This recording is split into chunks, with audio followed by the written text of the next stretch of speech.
Everyone. No, it's not that I had a brain freeze when naming this stream. I meant to do that. It's a joke. No, it's not Saturday night. I know it's not Saturday night. I now know it's not Saturday night. It's just that for some reason I had Saturday in my mind when I named it. So that's what makes it special. It's not Saturday night, and that's special. But it will be. So why do this now? Why not? Miranda Stone, good evening. Luke Skywalker 2, good evening and thank you. Brittany Holland, good evening. Corey Suzuki, good evening. Fun Time Bats, good evening. Urkele DeStefano, good evening. Caro Soldier, good evening. And I'm sure there'll be other people that pop in as time goes on here. I'll try to get some more hellos. Attack Alpaca, good evening. And a Scanner Daftly, good evening. Angelverse, good evening. Spoonie the Rebel, good evening. Yes, it was an ambush stream of a incorrectly titled thing, because why not? I have had a particularly busy, stressful week. My Wednesday workday was a straight, nonstop 11 hours of, let's just call it data entry, minutia in spreadsheets and text files. And when I say nonstop, I mean from whatever it was, 8 a.m. to 4 p.m., something like that, whatever it was. Well, no, I mean, I got up at 4 a.m., but the project didn't start till 8 a.m. So from 4 p.m. till just 3:30, there's abouts. I didn't really leave my laptop. I took a 10-minute break at noon just to move my legs a little bit, and then I was right back at it, and it was straight through. So Wednesday was rough. Thursday was month-end billing prep. Today was actual billing, and now here we are. And I'm fully awake with my drinky drink and with nothing better to do with my brain, otherwise being melted by employment. Why not? Random stream. So how's everybody doing? Is this a Leonard Skinner reference? It is if you want it to be. It's totally not me having a brain freeze, like I said, and naming the stream incorrectly. Which means that everybody looking at this tomorrow will be like, oh boy, there's going to be a stream tonight. And like, oh, whoops, sorry. No, that's just me. So apologies for those of you listening in the future expecting today to be today. But yeah. What else is going on? Oh man, it's been quite a couple of days in the news. If I wanted to go over the news, we could go over the Middle East. We could go over, shootings in the world and serial killers and all types of crazy stuff. But who wants to talk about that? Let's listen to random conference from the Chamber of Commerce. Because that's just how I roll. I tell you what, I am hardcore. Hardcore. Dina B, good evening. Tandemar, good evening. Duck Dog, good evening. Dom O'Leary, good evening. Cool, just packing for a gig and get to catch this live. Well, don't thank me yet. It's the Chamber of Commerce. Noah Asensio, good evening. Anybody else I missed in the meantime? I don't think so. But Angela Ariaga, good evening. Hello, sir, Scribelight. Did I lose a day? No. I'm going to have to explain this all. I made a mistake. For some reason, my brain was on Saturday when I named this, and I could reverse it now, I suppose. But I'll leave it. I don't want to cover up my mistake. I will take credit for it. Demon Man 57, good evening. Anyway, if anybody's got any other stuff they want to mention or talk about, perfectly fine. But in the meantime, just as background noise, if nothing else, let's find out what it means from the U.S. Chamber of Commerce Foundation with sponsors such as Citigroup, Deloitte, and Tush, I'm assuming, or maybe just Deloitte, RTX, about what it means to be doing good as a business differentiator. I don't even know what that means. This happened like 3 or 4 days ago, or was posted 3 or 4 days ago. And, I'm always curious about what corporate governance and benevolence is going to do for us in the future. So, yeah, why not? Boom.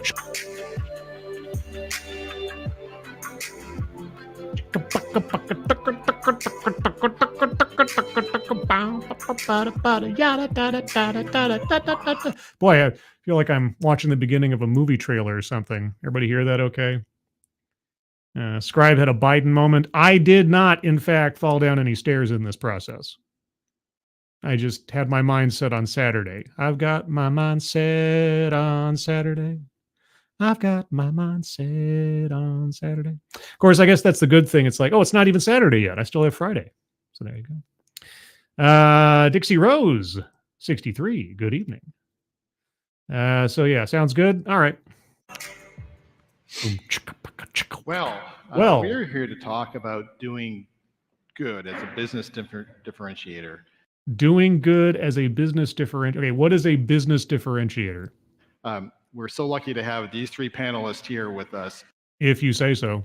And I'll shortly introduce them, then we'll dive right in. Okay. To my left, Courtney Davis. Courtney is the financial inclusion leader in Deloitte's Purpose Office, a principal in the firm. Okay. To his left, Brandy McHale. Brandy's the head of community investment at Citi, and she's also the president of the Citi Foundation.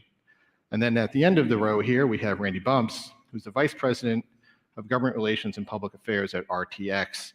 Okay, we have a diversity officer. I love diversity officers. And if you're wondering what RTX is, you'll know that it was a merger between Raytheon and United Technologies, and now they're RTX. Oh, great. And their logo looks like a buffering symbol for a video that's gone bad. So good job, marketing people. So what we wanted to do is get into what does it mean about doing good in your company, and how do you do it? How does it come about? You know, where does the social impact live? Oh, is this going to be like ESG? Is this environmental social governance? Social impact, doing good? Good by what metric? The good of a company? You know, a corporation that effectively acts like a psychopath? That kind of good? Particularly as I looked across these three companies, they have 800,000 employees in total. Wow. Wow. So doing good and social impact can live in a lot of different places. Yes, good is subjective. You're correct. Social impact is subjective. 800,000 employees. How about focusing on, I don't know, maybe this is just too capitalist of me, focusing on shareholder value and overall employee welfare? Like overall, the general stuff, you know, dental, healthcare, things like that. How about that? Other than that, maybe leave everything else alone and not get involved in the cultural wars. So maybe, Courtney, we'll start with you. Okay. And if you could talk a little bit about Deloitte, what does social impact mean to Deloitte? Yes. And it's existed not just recently. I mean, you've been doing it for a long time. Obviously, you have gray hair. And so how does the firm and the partners get involved, and how is it structured? And what is the mission? Sure. First, thanks for the opportunity to come and speak with you today. If we think about purpose at Deloitte, to your point. Remind me, what does Deloitte do? Let me double check because I don't know. I don't recall. Deloitte, U.S. Audit, Consulting, Advisory, and Tax Services. Right. I thought it was something financial services, but I want to make sure. Okay, so you're a financial services tax advisory company. All right. We've been doing things around purpose for some time, whether it be volunteer-based work with our clients, whether it be being actively involved in the communities that we hire from and serve. So charity work, volunteer work, soup kitchens, things like that. But in 2020, what we did, which I think was a little bit unique from an industry perspective, was we developed a purpose office. Gee, was this at all in response to a particular event that took place in 2020 that activated so many corporations to justify their DEI and ESG initiatives? And the intent of the purpose office was really to centralize and amplify what we're doing from a social impact perspective. And earlier this year, we actually went one step further where we brought together the Purpose Office, what we're doing around business diversity, previously titled the Supplier Diversity, as well as our National DEI Office. So you're consolidating for budgetary reasons, perhaps? And the intent there was really both to drive internal strategy and also how we're facing the market I have no idea what that means, and I'd be surprised if you do either. and broader communities. Right. Also, the intent was to drive greater levels of impact and scale, not only regionally, but nationally. Oh, yeah. And what we've got there from a structure perspective is a Chief Purpose and DEI Officer. Chief Purpose and DEI Officer. It sounds quasi-religious when you put it that way. Chief Purpose. What's your purpose? What's your purpose in life? More of a guru station. All right, so you consolidated two different departments around 2020. I'm going to assume to save budgetary concerns and things like that. But you also created the office in 2020. I mean, it might just be a coincidence, but part of me has to think it might have been because of certain events taking place in 2020. But anyway. Kwesi Mitchell, who's actually locally based in DC. And so Kwesi's role is really to drive overall alignment with the partnership to ensure that some of our broader aspirations with respect to philanthropy, social impact, et cetera, are all driven through the Purpose Office. So you're just centralizing all these activities. Could you give us an example of what you're talking about instead of just talking in high-minded terms? In addition to that, we've got business level leadership. So each of our 4 business lines, tax, risk and financial advisory, consulting, audit, all have purpose and DEI leads. Okay. And they do what? To ensure that with respect to each of those businesses, there's firm metrics and goals and objectives in terms of how social impact is driven forward. So each business has a DEI and purpose watchdog that reports up to the big boss. To do what? Thank you. That's it? Okay, maybe we'll get into some actual examples later, but probably not. Now, Brandy, you have 2 hats at Citi. Yeah. She's not wearing any hats. Oh, you mean metaphorically. Right. Tell us the difference between those and how they work together, in addition to kind of overall, how is it structured at Citi in terms of social impact? Yeah. Okay. First of all, good morning, and thank you so much for having us here. So my 2 different titles, my 2 different roles, I'm the head of community investing and development, and I'm also the president of the Citi Foundation. And what does that mean? I don't know. We spent many years building up a community-focused, social impact-focused organization within the company and really strengthening this vertical. To do what? And when we created our community investing function, we took lots of different things that we were doing that were very specialized, that were specifically focused on social impact. Our philanthropy, the impact investing we do through a new equity fund, all of our employee engagement efforts, both the hands-on as well as the skill-based efforts. So is social impact just glorified public relations? I mean, that's fine. It's talking about philanthropy. Well, okay, you're donating money to places such as, like, what initiatives do you take on? What causes do you contribute to? Fine. All right. Could you give us an example just so I have something to reference? Holy cats. Holy dog cats, Fox. Alan Thyler, thank you so much. That is ridiculously generous of you. Thank you for the Samurai Dogcat Fox #1. Oh, Dogcat Fox. Wowie, wow, wow. That's a Weebo Jones Dogcat Fox. Thank you so much, Alan. Appreciate it. Ooh, what's this? Big message here from Michael Scambati. Did I get that right? Scambati? Is the S silent? Is it just somebody? You tell me, Lo. You tell me. Hi, Scribe. Found you through your Netflix Punisher series vids and just curious, do you like Daredevil and Batman comics? Hated Netflix Punisher. I'm sorry. I'll take Warzone any day over Netflix. Oh, no. Punisher Netflix was... It had a couple of moments, but it was overall just absolutely a terrible iteration of the character. Absolutely terrible iteration. Daredevil and Batman comics. I collected Batman comics to a certain extent when I was a kid. I collected a bunch of the old Silver Age Batman comics. I still have them in my collection. Daredevil, I have a few Daredevil comics. I have the first appearance of Bullseye. I have the Death of Elektra by Bullseye, that issue. I've got a few other scattered. I never collected Daredevil that much. I was collecting like at the tail end of the Frank Miller run, I think, back in the mid 80s up to early 90s and onward. I stopped collecting for a long time. I stopped collecting after the Spider-Man clone saga because they absolutely ruined the character for me. Anyway, I could go on about my comic book history, but short version, I do like some Daredevil and I like classic Batman. But I've never been a DC guy that much. But Spider-Man, Punisher, a whole bunch of indie stuff.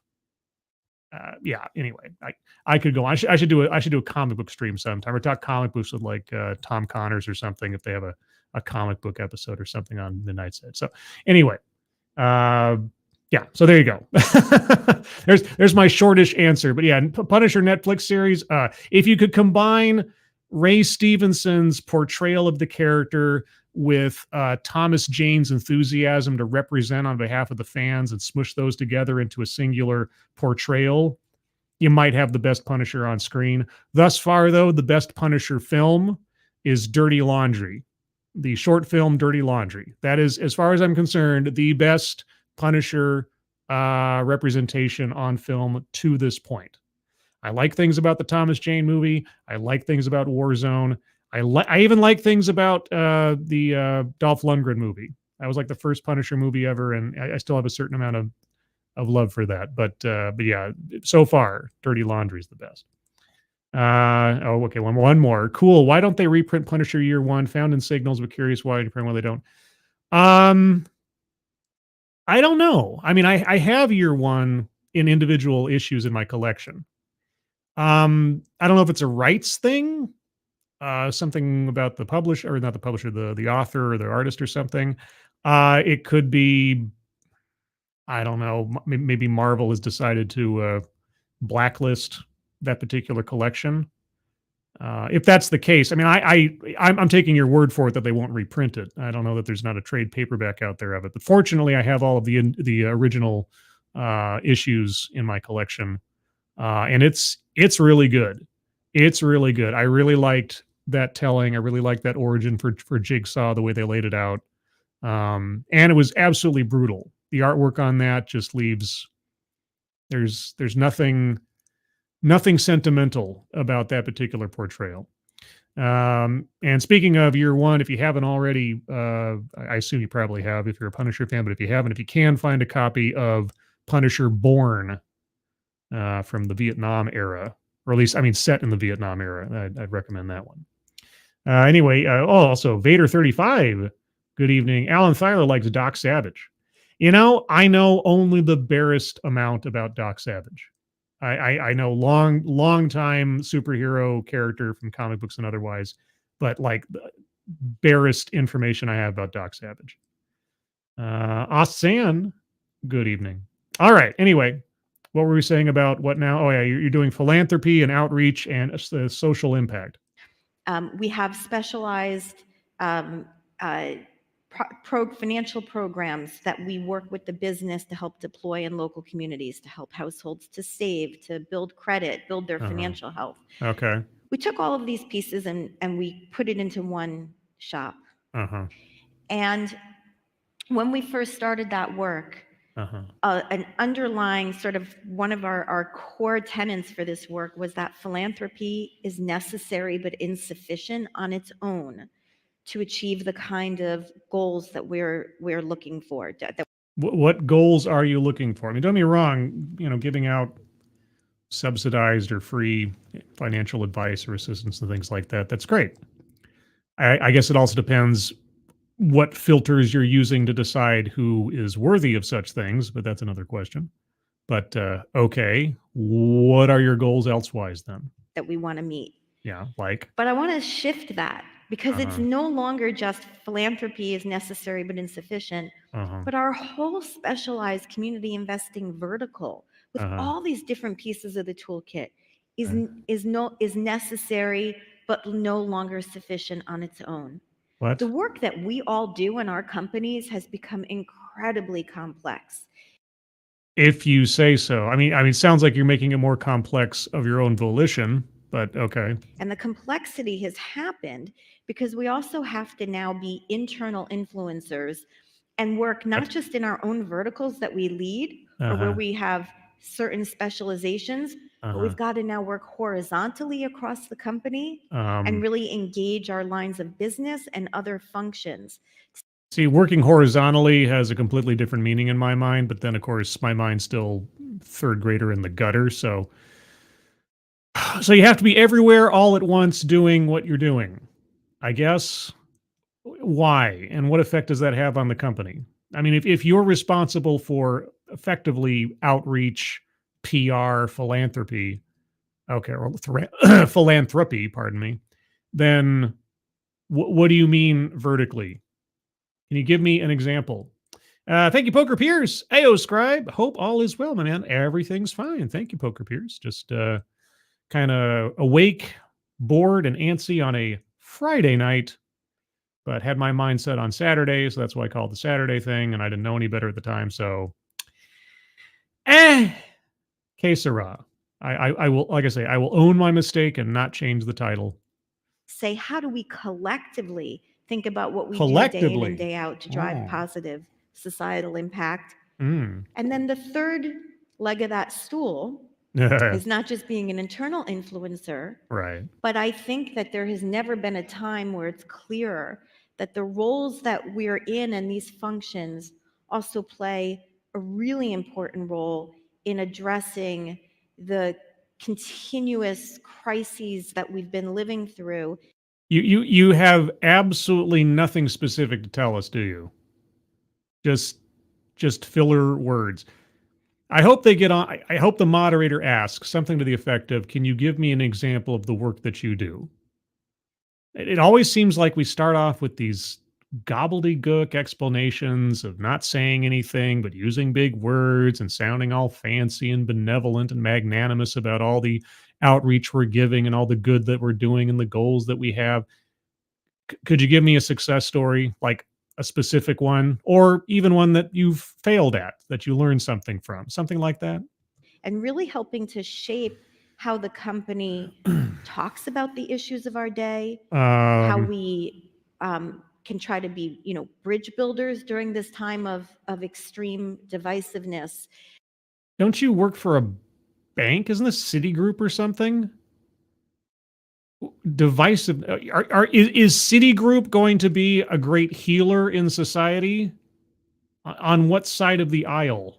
So we see our social impact work as an all-in across the company. What? But we also know that we've got to have a specialized function that both delivers resources, but also can influence the broader way that we can drive positive impact.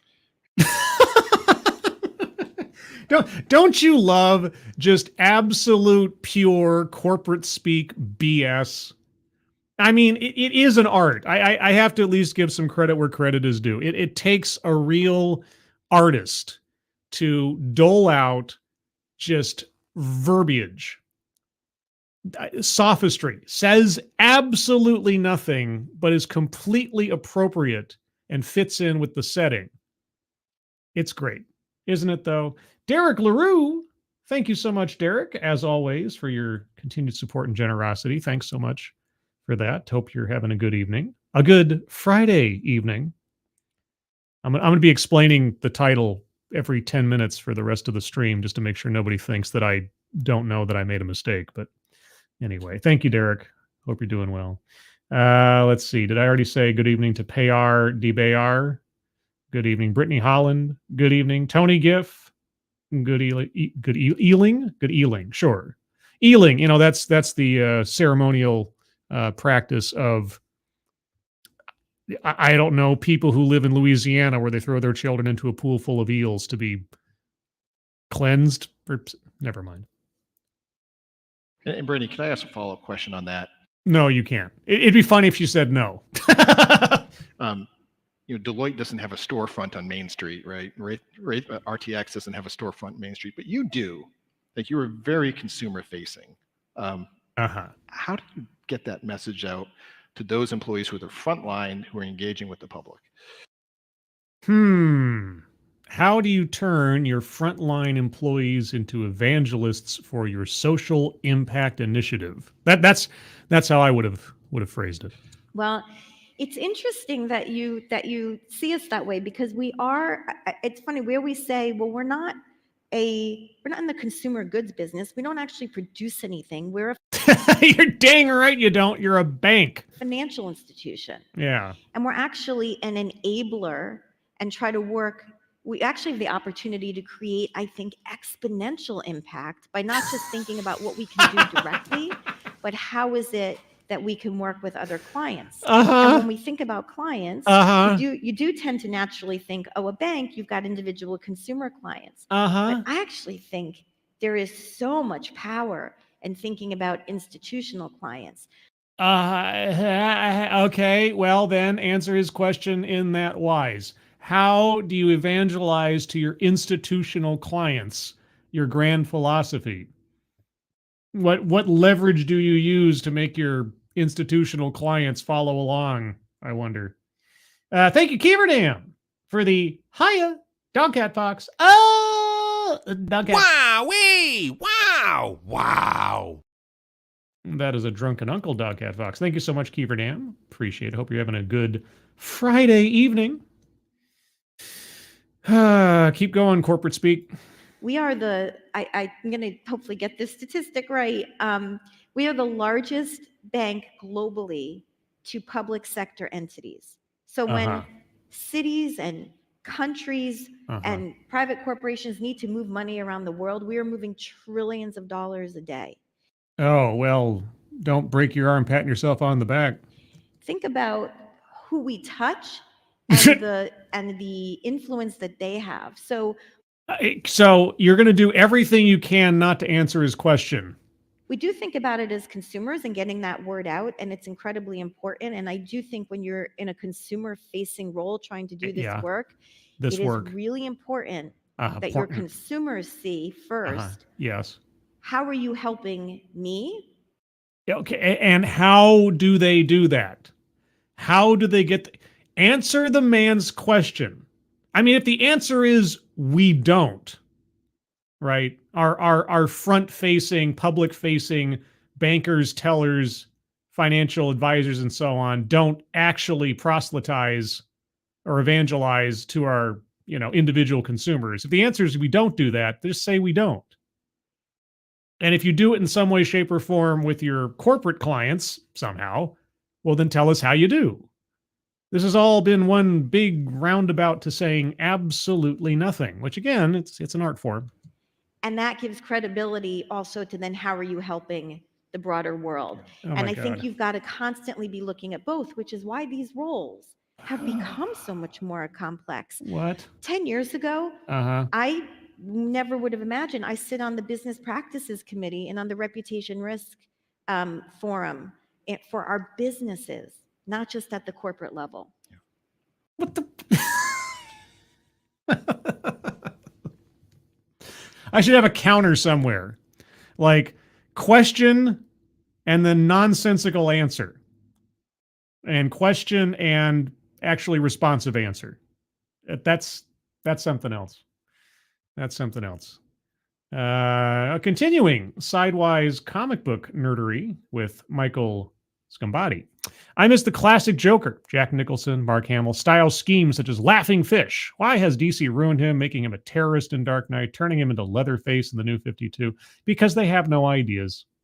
And it's not just DC, it's all these guys, and it's either the corporations that have bought these franchises or the activists or Looney Tunes they bring in to write and or draw art for them. Think of it like this. If you were an adoptive parent, you're taking on, raising a child, not your child, you're taking on raising someone else's child for whatever reason. Would you be expected to, in the course of raising this child, make mistakes? Certainly. Everybody makes mistakes. Even parents to their own children, make mistakes in child rearing. It's expected. That can be forgiven. If you completely abrogate your responsibility in taking on the raising of a child, someone else's child, is that forgivable? If you just say, I don't appreciate the responsibility I have with this, I don't really care. I have the kid to show off to people. I have the kid, to make myself look better. And whatever the outcome is doesn't really matter as long as I, show off that I have this kid. Yeah, that's the difference. That's the difference between an owner and a steward, right?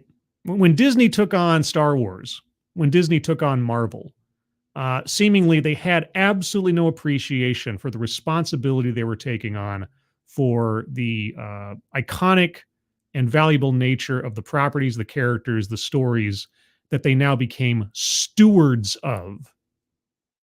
Right? It's a matter of perspective and philosophy. I don't own Star Wars. I'm a caretaker of its legacy. That's the mentality that should have been in place, that I would hope would be in place with anybody who takes on something like that, whether it's Star Wars, Batman, Spider-Man, The Punisher, Marvel Comics, Doctor Who, whatever. But that's not what we were seeing more and more. And the public is, the fans, the public in general, finally, and the media only now, you'll notice in the last couple of months, especially with the downfall of the Marvels, only now has the mainstream media suddenly realized that maybe Star Wars wasn't handled all that well. Maybe the studios aren't really doing right by these franchises. Maybe the sudden and inescapable drop in profits is finally giving somebody a clue that they've been doing wrong this entire time. But those of us that actually care about these things, we've known that since the check was signed over to George Lucas, as far as my personal heartbreak is concerned. So, yeah, people don't care. They have no love for what they're doing. They're trying to turn it into their own thing, or they're just completely out of ideas and decide to go for shock value rather than honoring the characters that they've become stewards of. So there's my rant on that. Poker Pierce, thank you again. Here's $10 so I'm not outbid by Keeverdam. Are we bidding on something? Is there an auction taking place? Okay, outbid. Did I miss something? I don't know. Okay, outbid. I must have missed something. If I missed something in the chat, please do edify me. Advocatus Diabli, Scribelite, as of moments ago, it is my 49th birthday. Holy cow, you're old. Not quite half a century, but close enough. But it is, apparently now, after midnight. It's Saturday, right? Over on the East Coast, and it is nighttime, so I guess now the title works. But otherwise, happy birthday to you. Happy birthday to you. Happy birthday, dear Advocatus Diaboli. Happy birthday to you. Happy birthday, Advocatus Diaboli. Longtime member of the audience. 49th birthday. Well, that's 5 years more than me at this point. So there you go. All right. Well, current comic book and pop culture rant aside, our corporate speak BS was over with for that section. So we can move on to our third guest, correct? Thank you. So, Randy, Raytheon and United Technologies merge. Mhm. Two different cultures, right? Yeah. But a lot of common purpose. If you say Tell so. us a little bit how that happened in your world. That is an amazing power tie, by the way. I didn't really notice it till now for some reason. That is something else. How both companies were focused on different aspects of social impact and how it came together, and where does it sit now? Yeah, Raytheon. Boy, oh boy. When I think of Raytheon, I think of social good. Sure. Good morning, everyone. And Mark, thank you for that. And it's really a pleasure to be here. As I'm listening to Brandy in particular just recite sort of the evolution of our work over the last 3 or 4 or 5 years, I'm assuming everybody in this room can identify with the central role that you've been playing in so many of our societal issues and geopolitical issues. But I don't know. Can they? What role have you played in our societal issues and geopolitical issues? I mean, when I think of Raytheon and geopolitical issues, I mean, do tell. What good have you done? But really in the business of your company. And for me, I think that's just such a different experience than I had 10 years ago when I entered the field at United Technologies. Mark has laid this out. We were 2 separate companies, each about a century old. And we merged it was April 3rd of 2020. A perfect moment for any of you who can remember that month. And we April of 2020. I don't know if he's referring to the pandemic or he's referring to something. I'm going to assume pandemic. Merged 2 companies with large legacies, and we did it remotely. 180,000 employees spread all around the world. Yeah. About $70 billion worth of annual revenue. Yeah. Well, let me brush some dirt off my shoulder there. Yeah. And it really was an opportunity for us to rethink everything. We had 2 existing portfolios of investments. Yes. Well, that's kind of what happens when you have 2 independent companies that then merge together. Thanks for that. Each similarly focused. I mean, we were. You would have to be if your services and your business aren't complementary to one another. Why would you merge? What are we talking about? Technology, engineering, commercial aerospace, and defense industry. Blowing people up. You guys are in the business of blowing people up for a living in various and creative ways. No, I know. And so it really gave us the opportunity to look at what was working and what might have outlived its useful life in like office space. That's what a lot of companies learned when they started doing remote. Like, do we actually need an office? Well, not so much. Like my company. Each of those 2 prior companies. And to build something entirely new for this new enterprise. It was about a 12-month project, I think, of trying to reconcile those legacy investment portfolios. Where we really settled on 3 focus areas that reflected the identity of our new company. Ooh, I love identity politics. Identity global impact. We're situated in the corporate communications function. But we have, over the past 3 years, established a center of expertise, which we refer to as our Public Relations and Global Affairs Center of Expertise. That doesn't quite roll off the tongue really well there. You might want to work on that. Public Relations, Global Affairs, PERGA. PERGA? PERGI. Pravda. And I think the co-location of our media relations, our CSR, ESG, and public affairs teams in that center of expertise really allows for great synergy across those work streams. I report to our chief communications officer, who reports to our CEO. And so it really allows this work to be front and center in exactly those kinds of conversations that Brandy's talking about. These people on this stage are of a completely different breed. They operate on a completely different level of human experience, where somehow what they're saying makes sense. somehow what they're saying has some substantive, irate bear, value to the questions at hand or the subject matter. Otherwise, any normal person obviously would sit there thinking, wow, you're just filling up time with hot air, not really saying anything, not really giving any answers or details about anything, and just kind of taking very simple concepts and inflating them with big words and corporate lingo and things. But no, it really means something. It's really valuable stuff. These guys really earn their paychecks somehow. We'll probably get into it. It wasn't all easy, and it's a work in progress. It's really unfinished work, but I think we're making great strides on this journey. Of what? The company merger, the social impact efforts, your ESG score, like what? Yeah. Well, let's talk about what's next, right? No, let's talk about what's what. Let's talk about what the heck they are talking about first. Come on, man. Ask for an example. And how do you prioritize? I mean, there's so many issues out there. So many of you deal with a multitude of them. Yeah, a multitude of issues. Anything you want to, get down to the nitty gritty on? You can't be all things to all people, Courtney. So. Well, she sure tried to.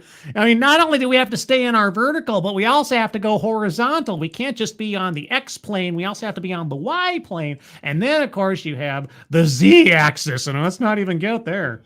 How does Deloitte and the Purpose Office and working with people across the firm prioritize what you're going to focus on? Yeah. Well, we spent a good amount of time thinking broadly about the landscape of different societal issues that we could focus on. Different societal issues you could focus on. All right, I'll bite. Give us one. I think where we landed was really at the intersection of where we thought we could have the most significant impact and the various capabilities and offerings that we brought to the table. Okay, and that intersection collided with what social issue in particular? And where we landed were three areas of focus. No, you did. 3 areas of. Didn't you just go through this in the last, or was that the other lady? I don't know. One is around education and workforce. Educational workforce or education of workforce? Educational workforce development. The second is around financial inclusion and equity. Oh, financial inclusion and equity. So I'm going to assume centering financial services and opportunities and resources on the basis of race. And then the third is around,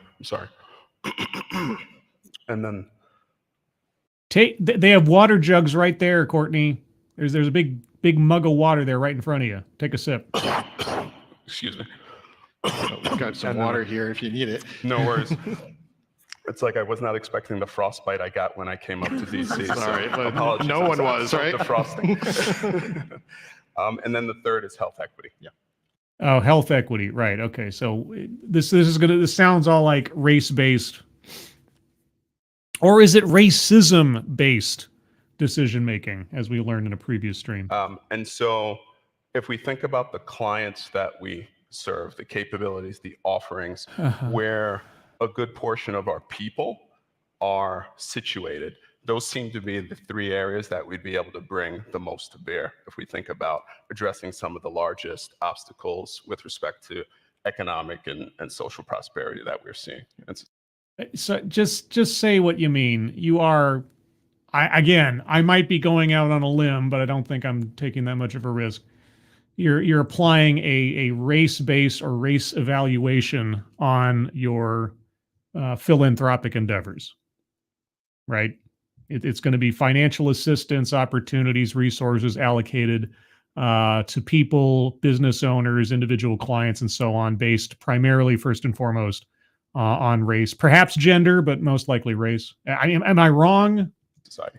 And when you talk about those clients, right? I mean, you have this amazing B2B practice. Mm-hmm. How do you engage them and bring them along the way? Because in many instances, you're ahead of them, right? What? You've got these expertise in-house around financial inclusion, around DE&I, and they may not, but you have this moment in time where you can help them. Help them. Big quotation marks. Yeah. Let me guide you towards the promised land of DEI. Yeah, it's interesting. I think we are honestly thinking about that in a number of different ways. Can you give us one specific example? If we think about what we're doing in the purpose office, which was really around how do we centralize the dollars that we're spending, the time that we're spending on societal impact. We do a lot of pro bono work. We partner with a number of organizations. Can you name one organization? Can you give us anything? And we go out of our way to try to incubate and bring best practices from those efforts to our clients. What? I didn't know what to expect from this exactly because, the title of the presentation was so esoteric to me. I guess I shouldn't be surprised at this point. But at least, I thought I'd be at least hearing something different for once. I didn't, honestly, I didn't think I'd be looking at a DEI presentation. I wasn't out looking for a DEI presentation. I was just like, I think I just typed in company panel discussion. Just for see what kind of topics would come up. And they're talking about doing good as a differential, this, that, or the other. I was like, I don't know what that means. And I can't get away from DEI. The more I try, well, I don't try that hard, but I mean, when I do try to get out, they just pull me back in, don't they? A number of our clients are very early on in the journey with respect to transforming around how they think about purpose and driving impact. And using those buzzwords to cover up probably things that are questionably legal. And a good amount of the time that we spend in the purpose office is educating many of our clients with respect to the journey that we've been on. In what way? What do you educate them on? What do they lack when they come to your purpose office? And then what are you offering them insofar as guidance? On what? I would say, and I think I mentioned this a little bit earlier, but we've got leads within each of our businesses around purpose and DEI. And they are very much focused on thinking through what are the business-specific metrics, goals, aspirations, and client-related issues, and how they connect with the home purpose office in terms of being able to help their clients. Yeah, I get it. Each Catholic church reports back to the Vatican. Yeah, okay, well, I don't know. Mr. Tickle Trunk, thank you so much for the happy, smiley, dancy dog cat fox. Oh, dog cat fox. Wowie, wow, wow. That is a Kiever Dam dog cat fox. Thank you so much, Mr. Tickle Trunk. I gotta say, this is starting to bore me. I am becoming decidedly bored by this. And I wasn't looking for a DEI video. So I'm going to keep playing it for a little bit. But in the meantime, I'm going to put, I can do this, right? I'm going to put a poll in the chat. Shall I continue with this video? Okay. So there you go. There's a poll in the chat. I'll go for another couple of minutes on this thing to see if somehow they really catch my attention. But if you guys decide that I should move on to something else, I will move on to something else. I'll give it a couple of minutes here. How many people are watching? Roundabouts 37 or so says StreamYard to me right now. Okay. I'll wait and see how many votes I get. And we'll see. All right. Along that journey. Thank you. And Brandy, I mean, cities in so many different countries around the world, most U.S. states, you've got 250,000 employees. How do you prioritize, the needs out there and what city can address? Yeah, I mean, I think we all recognize that focus is absolutely critical to effectiveness. I agree. Focus is critical to effectiveness. Could you focus on the question and give a specific focused answer? But we are living in a moment I think that we're learning, we're developing new skills and kind of new muscles that we have to flex. What? You work for a bank. I don't know what to tell you. Well, financial services organization, whatever. What are you talking about? I know. Constant refrain. Because we're having to balance in these roles, focus and staying focused on our strategic priorities, while also being able to respond to a whole set of crises that are occurring. Like? And so when I think about what is it that if I had to pick, the one word that I think would be the advice I would give, it used to be focus. The one word of advice I would give, focus. Do you ever practice what you preach? Now it's actually versatility. Oh man, what an evolution. And it doesn't mean that you throw the focus out the window. No, of course not. I mean, if you threw the focus out the window, well, you'd be down one small economy car. But I think that we need to build strategies and teams that have the ability to continue to move your strategic focused priorities forward while also being able to respond nimbly and figure out what is our role in crisis response. But so what are our strategic focus areas? I don't know. What are your strategic focus areas? Are they best practices, social impact, and doing gooder? We are, as a financial institution, it probably will come as no surprise, that is all about economic opportunity and help. No, it's about profit. As a financial institution, it's about profit. That's it.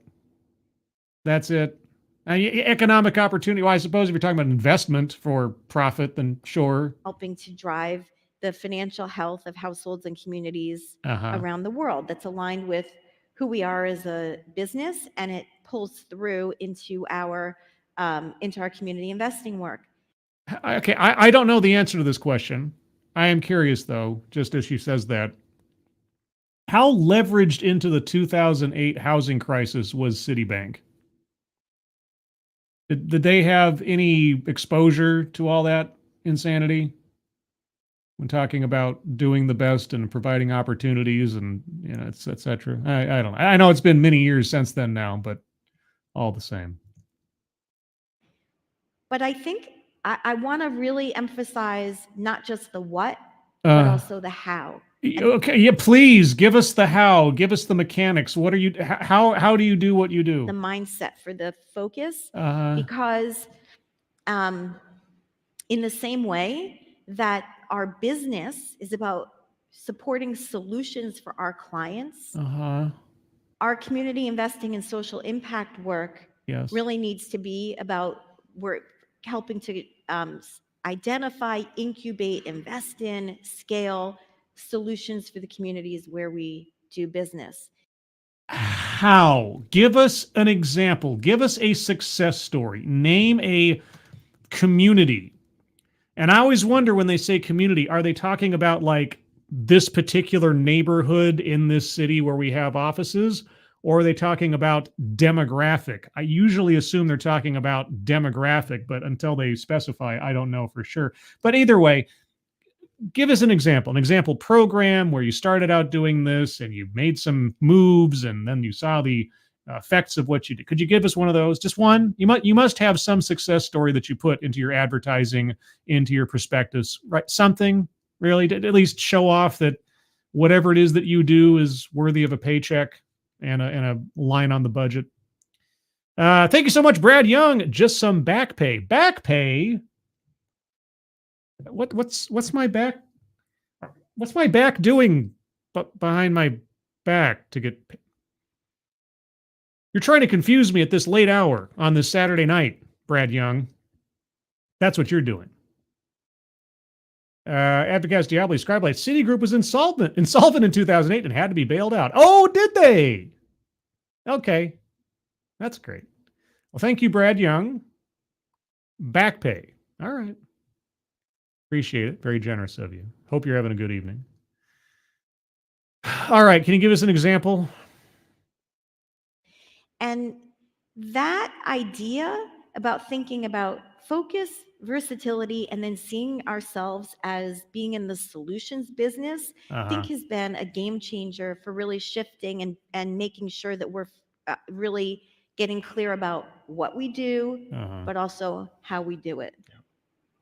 So Randy, we're talking about. Okay, well, before we get back to Randy, on the poll up at the top of the chat box, shall I continue with this video? The yeses are at 24%. The nos are at 76%.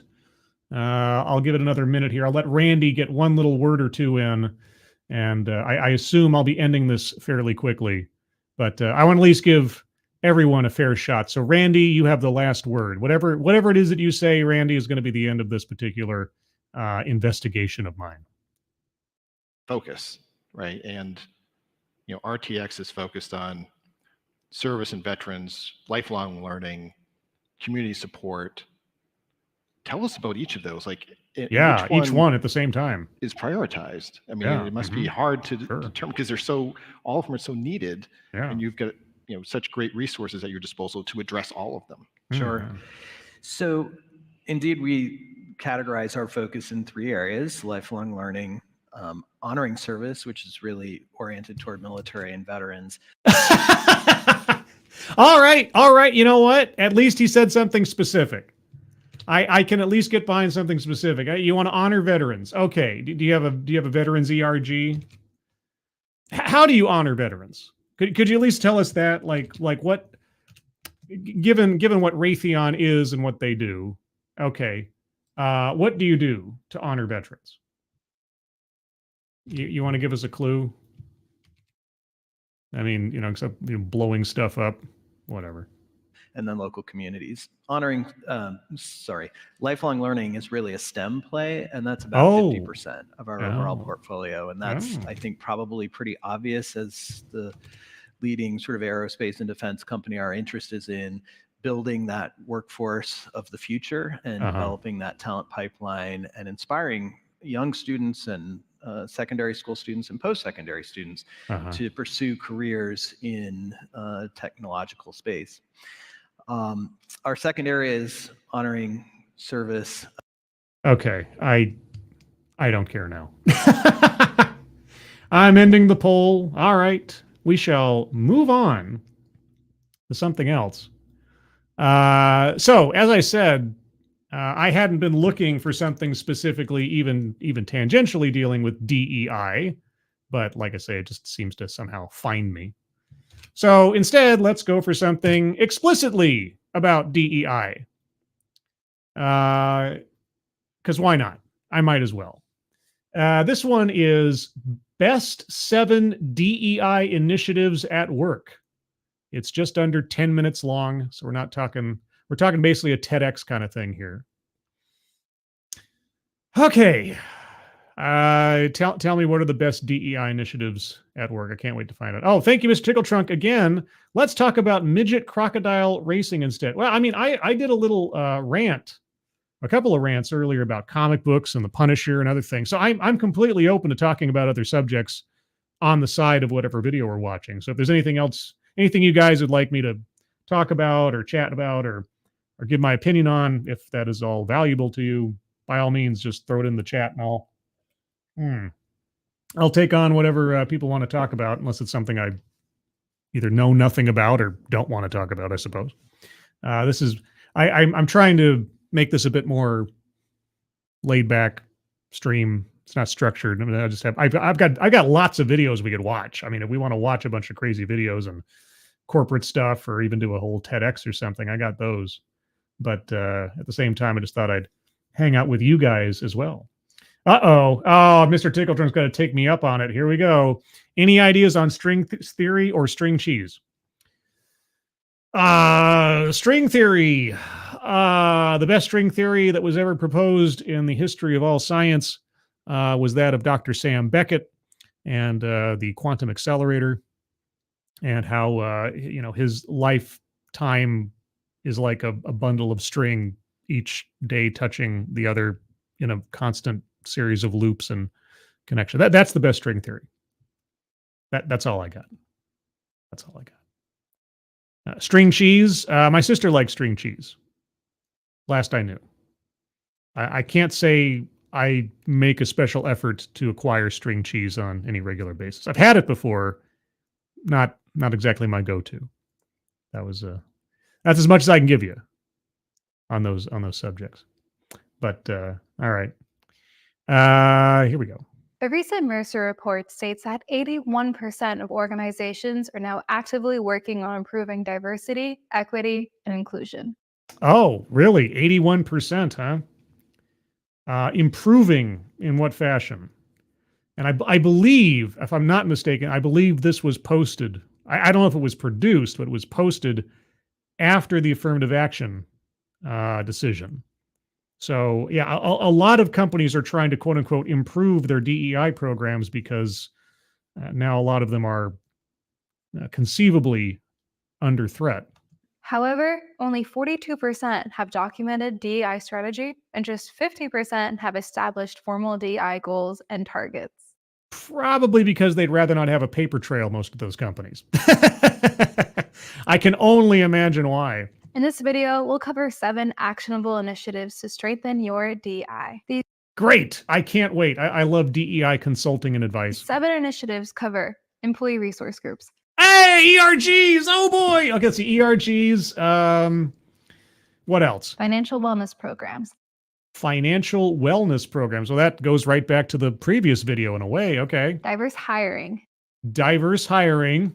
Uh-huh. Are you going to talk about outreach and recruitment from historically underserved populations? DEI training. DEI training. Okay, I don't. Yeah, sensitivity training, justifying some consultant to come in and get a paycheck and up your ESG score. Yeah. Mentorship programs. Oh, sorry. Mentorship programs, probably for women, because obviously, as we know, women can't make their way up in the corporate world by themselves.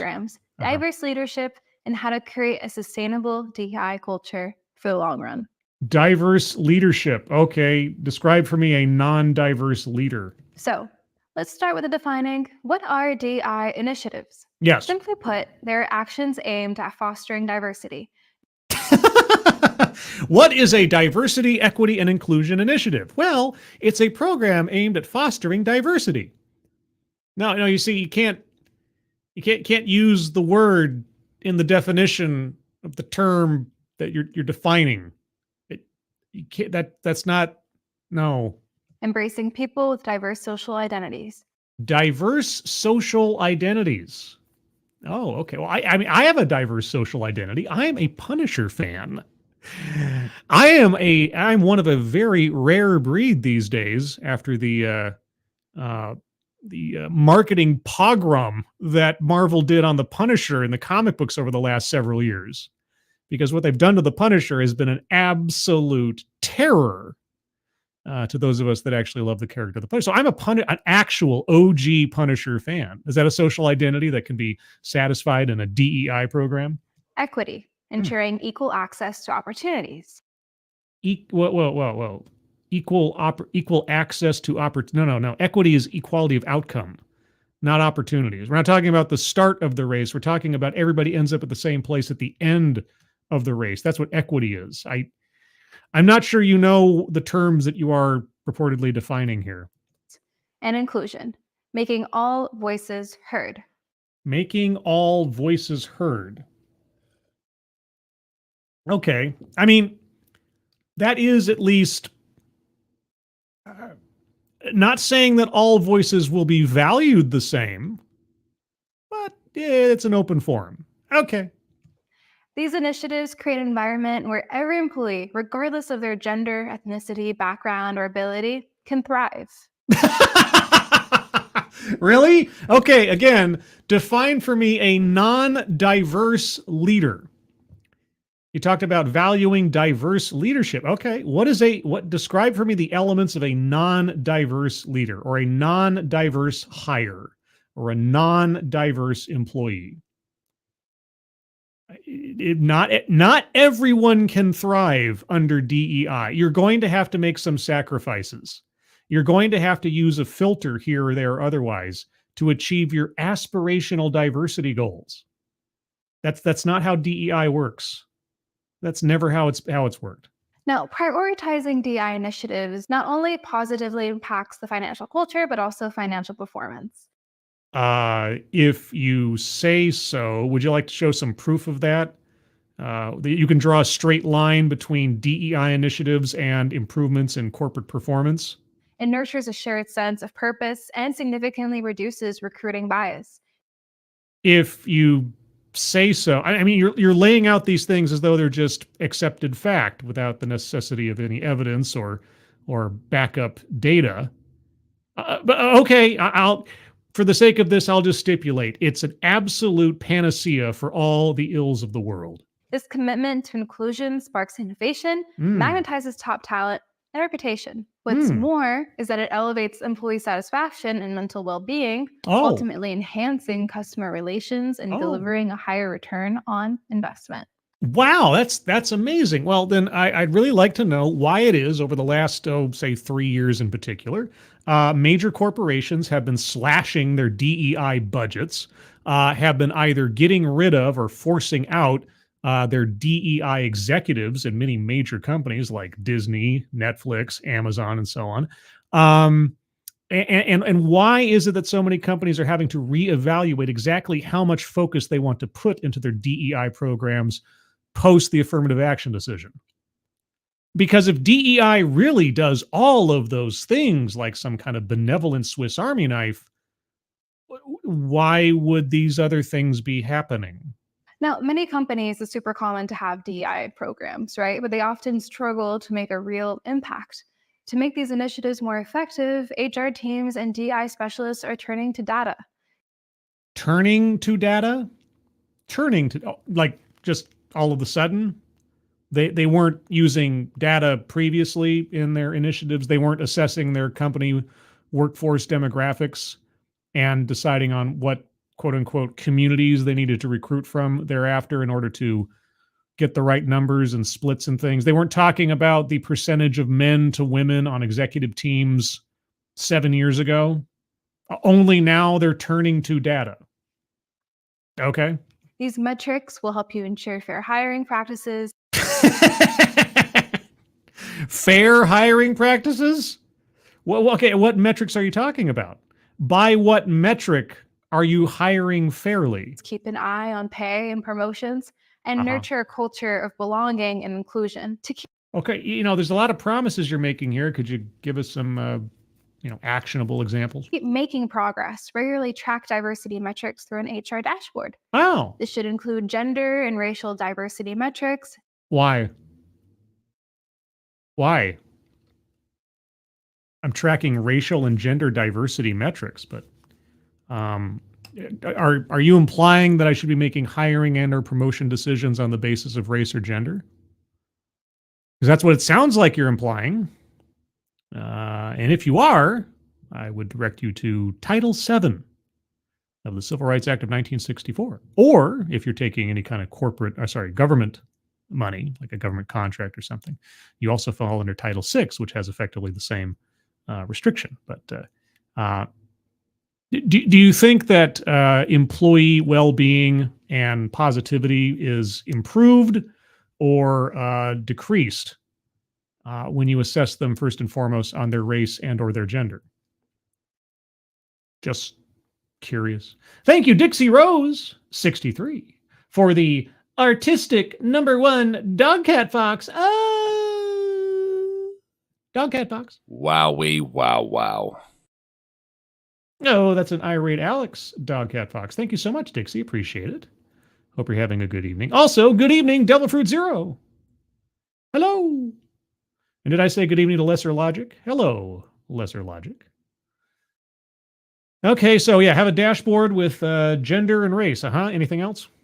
Generate reports and gather feedback from employees for ongoing improvements.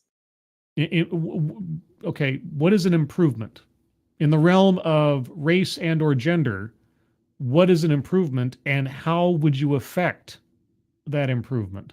You can get our free ebook and it'll provide insights into DI in the workplace and the necessary KPIs you should be measuring. Oh, okay. Well, you're a free ebook. Okay. I have no idea who you are I don't even know where I got this video, but okay, if you say so. So you just need to fill out the form in our caption and it will be sent straight to your inbox. Now let's there's no caption. I don't know. I don't know. I assume this is a diversity consulting company or something. Thank you, Keeverdam. By the way, if I missed it, how come it says Saturday in the stream title instead of Friday? Also, P-Dog's in chat too. P-Dog! Did I miss P-Dog? P-Dog! P-Dog! Hi, P-Dog. Do you want to come on, P-Dog? And thank you, Keeverdam. Well, let's see. Where'd he go here? Where'd he go? There he is. P-Dog Night! If you guys are not aware of P-Dog Night, well, I played I think I did the P-Dog Night Dog Cat Fox earlier. And yeah, P-Dog Night has a daily show called the Morning Night Live at 7 a.m. Pacific Time, 10 a.m. Eastern Time, 9 a.m. Central, I think, where he talks about the news and other things. So, hey, dog, I'm at work listening too. All right. Well, hope you have a good evening, Saturday morning or Friday evening at work. Yeah, so Keeverdam, to your question, I made a mistake. For some reason, my mind was stuck on Saturday when I named the stream, and I just, after realizing my mistake, it was too late, and so I'm owning it by leaving the title as it is. So if it confuses people, I apologize. But now it is nighttime, and it is Saturday somewhere on the East Coast. So, it kind of works, I suppose. Anyway, yeah, your free ebook and advice, and okay, okay, yeah. Let's get into it. Employee resource groups, yes. ERGs, what are they? They are a necessary component to create an inclusive workplace where employees feel supported and valued at its core. Supported and valued mostly on the basis of their race and or gender and or orientation, and later on down the line on their veteran status. The only ERG I really ever hear of that actually reflects someone's personal efforts and merit rather than just an element of their biological or cultural origins, but okay. Now, these voluntary, employee-led, bottom-up groups foster a sense of belonging and promote diversity. Right, by portioning people off into separate little clubs within the company on the basis of things that have absolutely nothing to do with their abilities or personal merit, save for the almost obligatory Veterans ERG. The Women's Network, for example, yes. dedicates its efforts to empowering women within the organization. Because otherwise women have no power. They accomplish this by organizing networking events, mentorship programs, and workshops focusing on women's leadership skills, just to name a few ideas.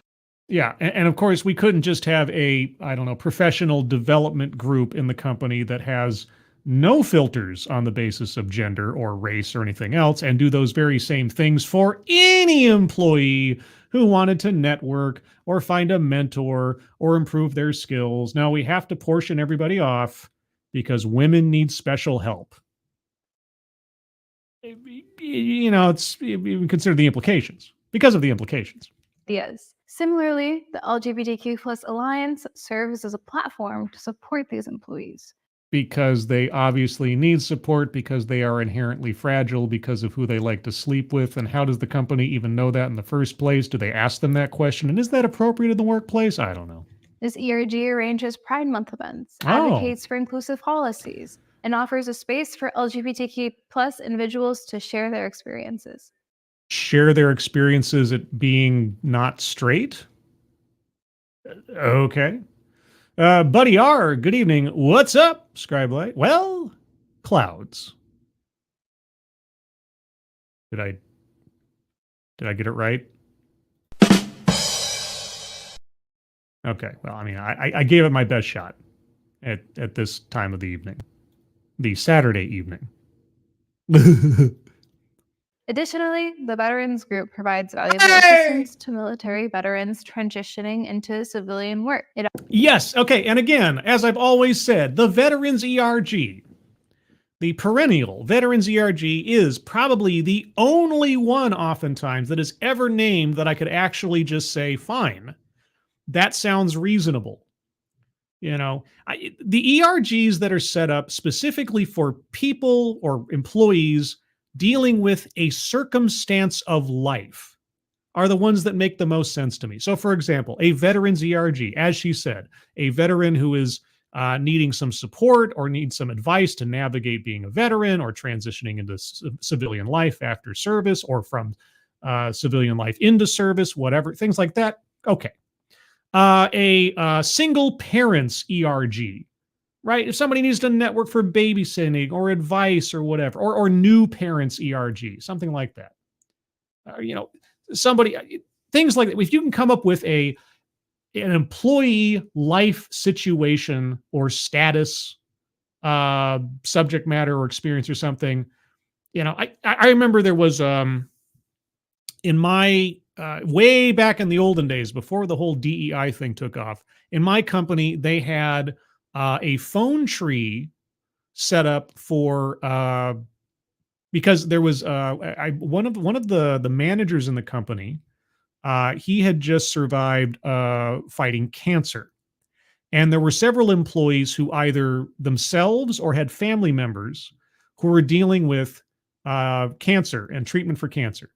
And so just as a sort of, as they say, grassroots, ground up kind of thing, that manager instituted a phone tree amongst both cancer patients, family members, and or survivors of cancer, in case anybody needed some advice or support or anything from people who were in that same situation.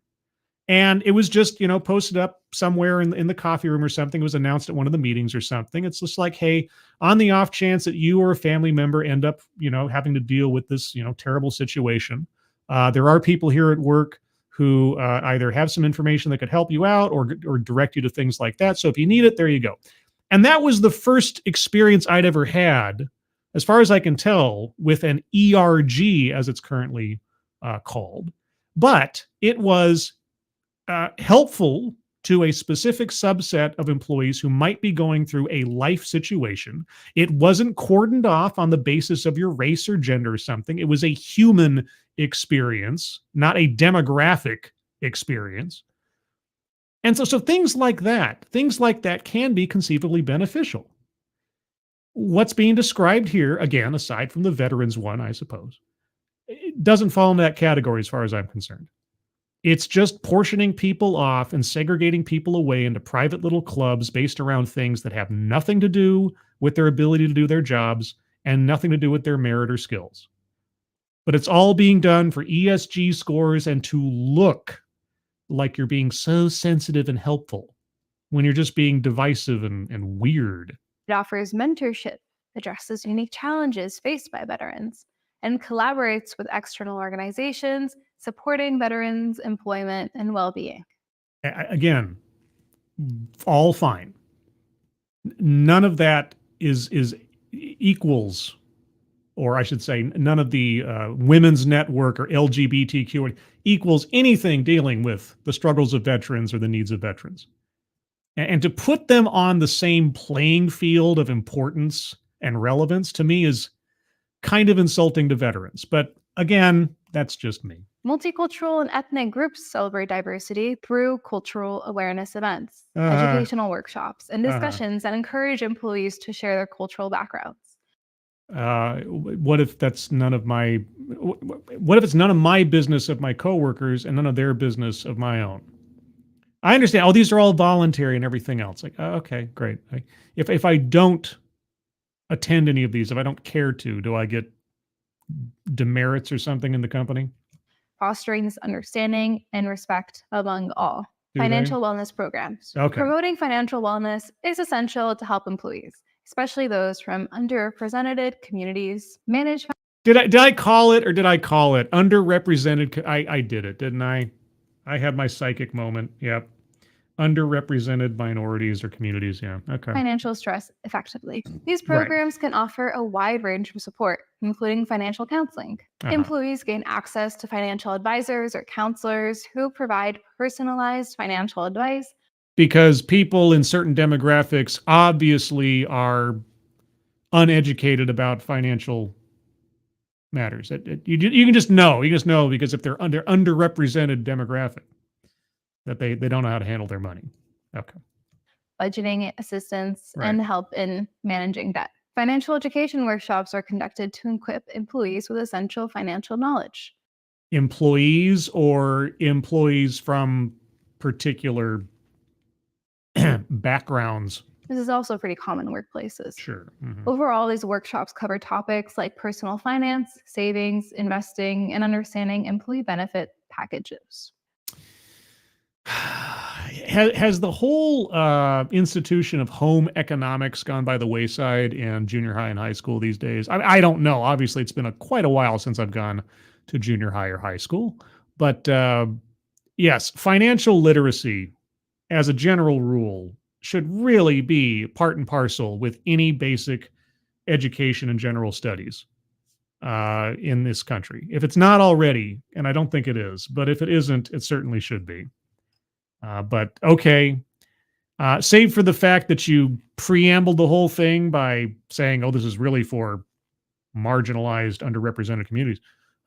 Yes, all of that is perfectly fine and dandy. If only you didn't sound like you're gatekeeping it. Employee assistance programs, EAPs, are also instrumental in providing comprehensive assistance, including financial guidance, legal advice, and mental health support. By offering such programs, organizations help employees navigate financial challenges and create a healthier, less stressful work environment. Diverse hiring. Oh, here we go. This is my favorite. Okay, tell me about how we do diverse hiring. Improving recruitment practices and achieving a more diverse workforce is a foundational DI initiative. Yes, it's foundational in that it's the whole purpose of it. DEI, I can't say that I've heard about financial assistance programs in relation to DEI ever, really, except for, I guess, the conference we were looking at just before this. DEI is almost entirely about hiring, first and foremost. That's how you achieve the first letter in the triptych. So, okay, tell me about diverse hiring. Now, to do this, companies can start by conducting regular audits of job descriptions to eliminate non-inclusive language and like what? What's an example of non-inclusive language? Biased terms that biased terms, like what? May discourage diverse candidates. Okay, what magic words in a job description is going to ward off diverse candidates? And what constitutes a diverse candidate again? By adopting a more gender-neutral language and emphasizing on essential qualifications, organizations can broaden their candidate pool. Gender-neutral language. Okay, so if the job application says something like responsibilities of the position, employee shall make sure that he can do X, Y, Z. So if the male pronoun is used, then women are scared off from applying. They think, oh, they can't be talking about me. Is that it? Is that how that works? I've heard that before. Is that actually true? Also, by adding diversity and inclusion statements to job postings, signals a company's commitment to diversity, attracting candidates who align with these values. Or wards off those who are smart enough not to put their toes into the wood chipper. Turn to recruitment bias training as an option. It equips hiring managers to identify and eliminate bias in the recruitment process. Eliminate bias.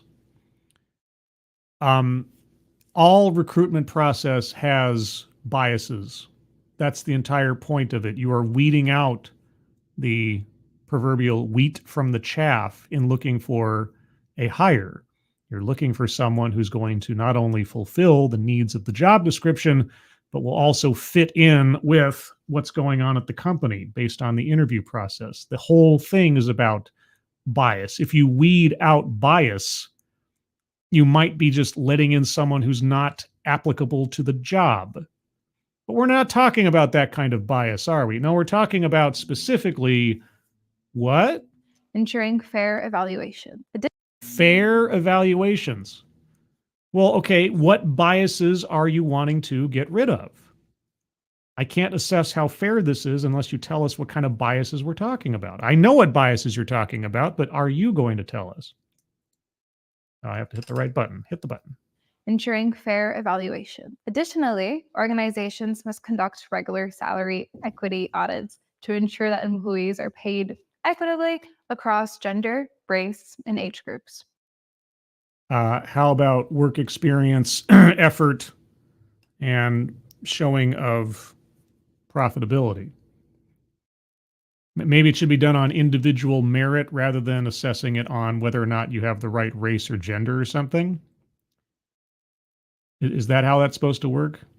So you want me to discriminate in my paying of employees on the basis of elements that have nothing to do with their personal merit. Right. I'm not assessing my workforce on their productivity, on their hours worked, on their tenure. Okay. This sounds like a great setup for a lawsuit. Transparency in addressing these disparities is crucial to building trust among its employees. Does a disparity inherently indicate an inequity? And if I address a disparity on the basis that I'm somehow improving things, but I actually end up penalizing someone for no reason other than what demographic they fall into, where does that put me as the employer? DI training. DI training is a cornerstone of creating an inclusive workplace where it's also a cornerstone of most consultancies' paychecks, but yeah. Every employee understands their role in eliminating workplace discrimination.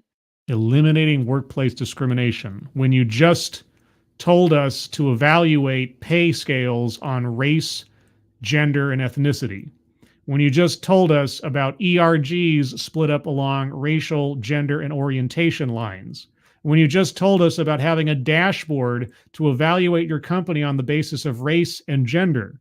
But now we're going to have DEI training to eliminate discrimination. Sounds perfect. Now, to achieve this, companies can implement managerial DEI training, focusing on equipping managers with the skills and knowledge to understand DEI goals, eliminate bias in decision-making, and create an inclusive culture within their teams.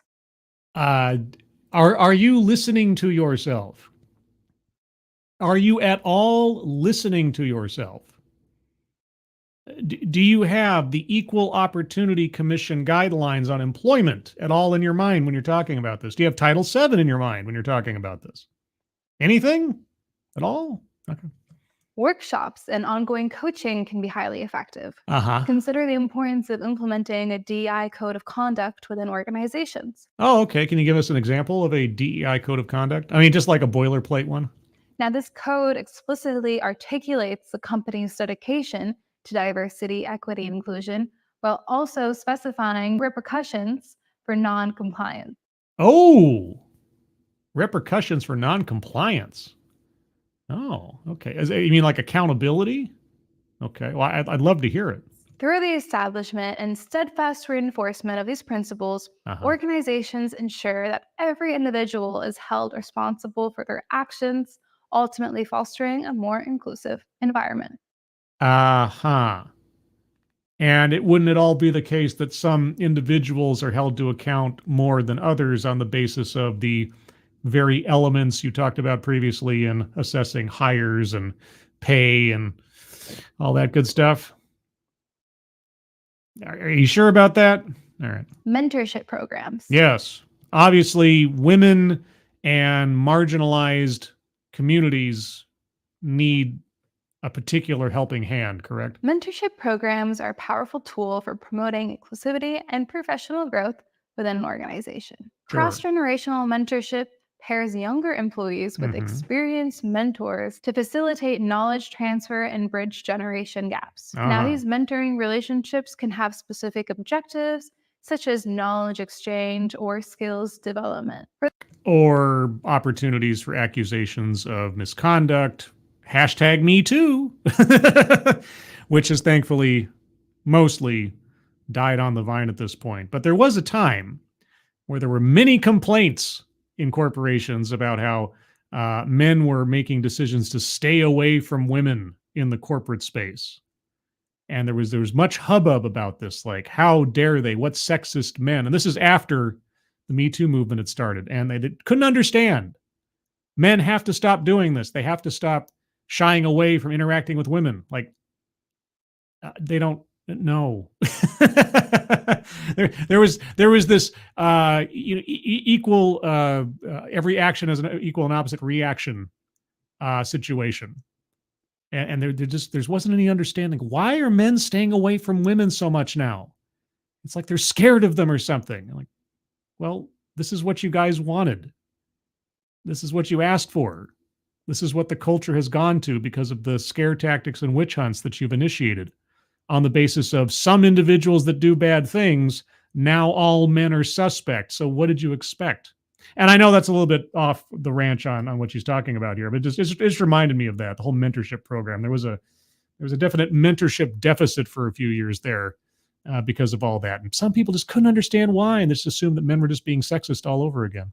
Furthermore, organizations can create diversity mentorship programs offering support tailored to underrepresented groups. Do you mean like shall only associate with like? Their career path. These programs provide structured mentorship matching, resources, and guidance to ensure that these groups receive the support that they need. These groups, not individuals, not demographics, these groups. I know, if I'd watched this 6 years ago, it wouldn't have surprised me. I guess the thing that kind of surprises me is even after all this time, even after all the back and the forth and the controversy and the changes in attitudes and law and society and everything else, the tune is still the same. Where only now, in some small ways, are consequences starting to befall the whole DEI apparatus in this country and elsewise. But at the same time, I am still so amazed that people are so comfortable, consultancies and otherwise, suggesting, implying, and outright telling companies to take the same legally questionable actions without any fear of consequence in the doing so. It's still baffles me. To foster inclusive knowledge exchange, organizations can also encourage reverse mentorship, where junior employees mentor senior staff. Yes, yeah. The Gen Z will explain to the boomer how a smartphone works. Especially in areas like technology and emerging trends. This is a two-way mentorship approach that actually promotes valuable insights and collaboration. It's diverse leadership. Okay, diverse leadership. Well, your diverse hiring one was so successful. Tell me again, or tell me for the first time, what is a non-diverse leader? Fostering diverse leadership is at the core of DI, creating a culture of inclusivity. Leadership training programs help equip leaders with the skills they need for inclusive leadership. If you're already a leader, then you should have some kind of natural leadership. Okay. Again, what is diverse leadership? What does that mean? How do you achieve it? With the skills they need for inclusive leadership. These programs offer practical strategies and tools to promote DI in their teams. Simultaneously, organizations can actively recruit candidates from underrepresented groups. There you go. Alternatively, you can recruit candidates from underrepresented groups. Okay, so again, you're going to discriminate in your recruitment, hiring, and promotion practices on the basis of demographic fit. For leadership roles. Clear recruitment strategies that identify and support diverse leadership talent help build an inclusive leadership structure. No, it helps create an imposter syndrome and favoritism of people and assessing people's value on the basis of what they are and not who they are. And you were talking earlier about eliminating what again in the hiring practices? Oh, that's right, bias. But you just said underrepresented. Yeah, okay. As they say, the more diverse the team, the more creative the idea. Yes, because as we know, as us forward-thinking progressives know, the nature of your bodily makeup defines your way and value of thinking. Let's dwell on that one for a second, shall we? Yes. Furthermore, encouraging leaders to seek a variety of viewpoints and strategic decisions. No. You're not talking about variety of viewpoints. That is not the basis on which you are promoting diversity in this context. You don't get to make that move. You've already decided what is the valuable factor about an employee or a potential leader before we even get to the quality of their thought. Whatever quality of thought you might assign to them on the basis of those elements, you've already started with those basic elements, those demographic, surface level elements. So don't start saying that, oh, it's about the diversity of thought. No, if it was about diversity of thought, that's all it should be about. It should all be about someone's merit, someone's skills, someone's knowledge, someone's education, absent a consideration for their race, their gender, their ethnicity, their orientation, like the law says. Is essential. This means diversifying decision-making teams, involving different departments, and seeking external input when needed. Inclusive decision-making ensures diverse perspectives are considered and promoting a fair and collaborative culture. Yeah, okay. Well, I mean, I'll at least give credit for promoting the idea that inclusion does not necessarily mean everybody's idea will be given equal weight, just that everyone has an opportunity to be heard. Depending on the circumstances, that may or may not be a good thing or an efficient process, but okay. And lastly, not least, creating a culture of diversity, equity, and inclusion. Oh, okay. Cultivating a culture of diversity, equity, and inclusion is the foundation of all DEI effort. Every part of this you've said has been the foundation of DEI efforts. So are they all bricks in the foundation, or I don't know? Transparency first and foremost plays a vital role in this process. Transparency. Okay, is the leadership, the management of this company going to be transparent in that they have a dashboard measuring the success of their company on the basis of the employee's race and gender? Is that going to be is every employee going to have access to that information?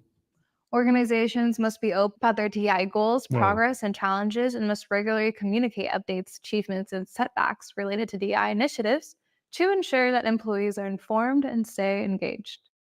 I wish more companies would do that as plainly and as openly as you've described. That'd be great. If they would say loud and clear, our goal is to hire people on the basis of these elements. Some big ones often do, and I've profiled those many times. Some couch their language far more carefully. I wish everyone was as transparent as, say, I don't know, HP or the International Air Transport Association or Accenture. Yeah, the first big star of my channel who finally said what everybody was thinking but didn't say out loud. Yeah, I wish more companies were as transparent about those things. Establishing feedback mechanisms for employees to voice concerns without fear or retaliation is equally important. Now, fostering this idea of an inclusive workplace is not a one-and-done thing. Oh, no, it's not a one-and-done thing. If it was a one-and-done thing, we'd only get one paycheck out of the deal as a consultancy firm. Also, good night, Angela Ariaga. Hope you get some good sleep. Night-night. All right. I think I might wrap up after this sucker's over with, unless anybody else has something they'd like to talk about. It is meant to be sustainable in the long run through clear building inclusive communities, KPI goal setting, nurturing diverse leadership, promoting inclusive decision-making, and embracing transparency and inclusive language. Yes, and you will need guidance on all of this from now until the end of time. And by the way, we have great group rates for our training sessions at this unnamed consultancy firm. Remember, the best way to measure the impact of your DEI initiatives is by reaching out to your employees and asking them for their feedback. Promoting open dialogue and regular communication, this will help you gain fresh perspectives on your current DEI progress. That way, you can continuously improve and create a nurturing environment for every member of your organization. As long as they fall within the requisite and desirable demographics. Yeah. If you found this video helpful, consider giving us a like and comment below to share with us what you think. Oh man, I wish I could remember where I got this video from. Maybe I would. I wonder if comments are even enabled on it. And as always, subscribe to our channel for more HR topics and tips. Thanks for watching. See you next time. You know, the most remarkable thing about this video is that save for this coffee cup down here, which may or may not have the company's logo on there, there's absolutely no branding to this video. Right? She's not wearing a shirt that's got the company name on it. The company name is invisible in the background. She doesn't say, I'm so-and-so from so-and-so. Just utter failure in personal marketing. All I got to say. Let's see. Dixie Rose 63. Why do people no longer say the first T in important? I rarely hear it anymore. Important. Yeah, important. Yeah, the T has become silent most times.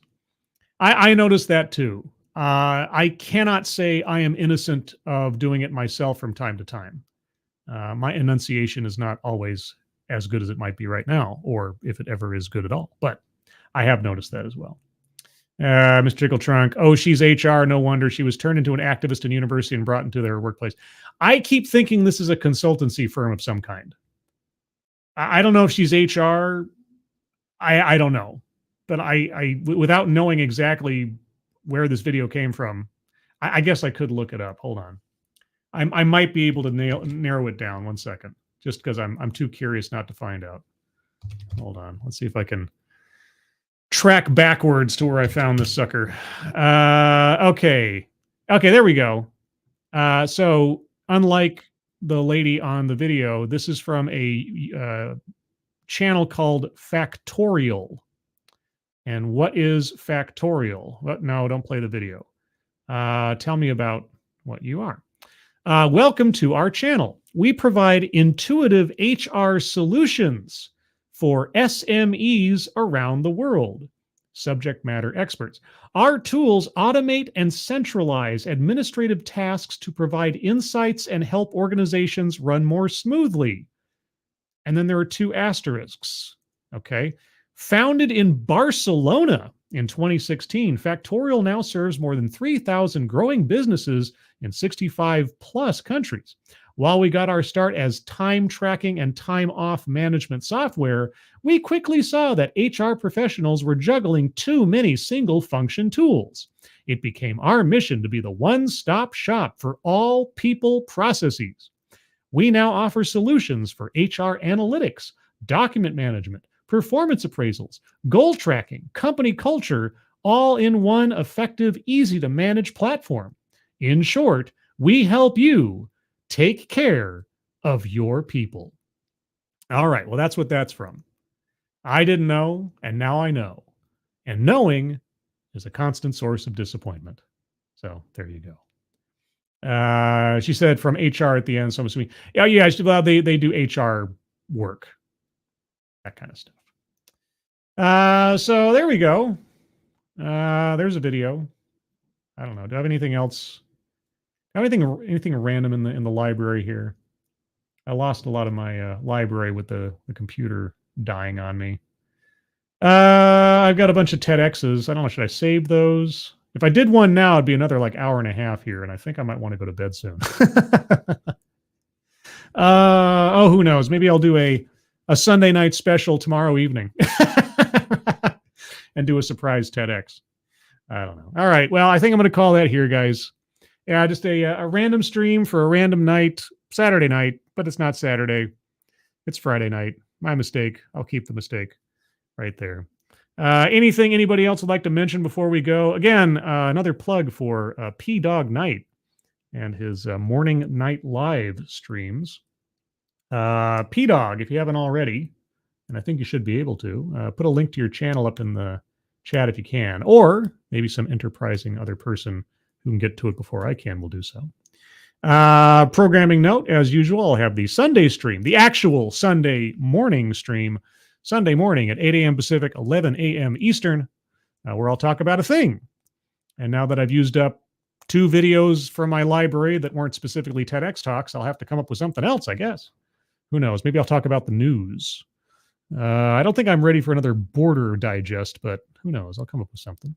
And then also Sunday night at 6 p.m. Pacific, 9 p.m. Eastern, over on the Midnight's Edge After Dark channel, We'll be doing the first 5 in our top 15 Christmas movies of all time. Because each Sunday from now until the holiday will be a different set of 5 Christmas movies on an ascending scale of quality based on the individual's preferences. So with that, everyone, thank you so much for joining me. Moderators, thank you for keeping an eye on things. Even though everyone here is so well behaved, you have very little to do. Everybody who donated on this bizarre Saturday night, Friday night special, thank you. Thank you so much for your generosity. I really do appreciate it. I hope you all have a good rest of your Friday night. If it's not already Saturday where you are, hope you all have a good weekend ahead of you. Hope you are all safe and well. If you're not well, please get well soon, and I'll see you on the next one. Take care. Bye-bye.